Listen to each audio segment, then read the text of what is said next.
Previously, we have been solving solving linear equations. So right now, we will be learning how to solve simultaneous linear as well as non-linear equations. Looking at example 13a, you can see that equation 1 is actually a non-linear equation because the highest power is 2. So how do we go about solving such simultaneous equations?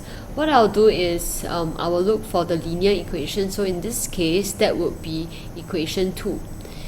So should I make x the subject of the equation, or should I make y the subject of the equation? So I would actually make x the subject of equation 2 because the coefficient of x in this case is 1. So making it easier to be the subject of the equation. So from equation 2, I'll manipulate it such that x is on the left hand side and the number 1 as well as y will be on the right hand side of the equation, giving me this. I will label this as equation 3. I will substitute equation 3 into the unused equation 1, giving me this. I will have to simplify this equation first, so I will expand the terms in the brackets, giving me this, and I can take away the brackets very easily because it's all addition of terms here. And simplifying it further, I'll get a quadratic equation. I'm sure by now you should know how to solve this quadratic equation, so I will not go deeper into that. So using cross method, I factorize it and I obtain this. And I will then solve for the values of y. So y is equals to negative 8 over 9, or y is equals to 2. After obtaining the values of y, I will substitute into the original equations either 1, 2 or 3 to solve for the values of x.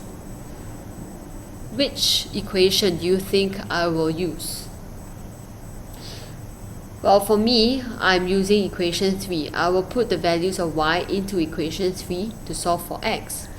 Why do you think I chose equation 3? Take a while to think about this. So, substituting y equals to 2 into equation 3, I get the value of x equals to negative 5. Similarly, I will do the same thing to y equals to negative 8 over 9, obtaining the value of x as 3 and 2/3. And I write the final statement to sum up my two answers for x and y. So, have you thought about my question just now? Why did I choose to substitute the values of y into equation 3?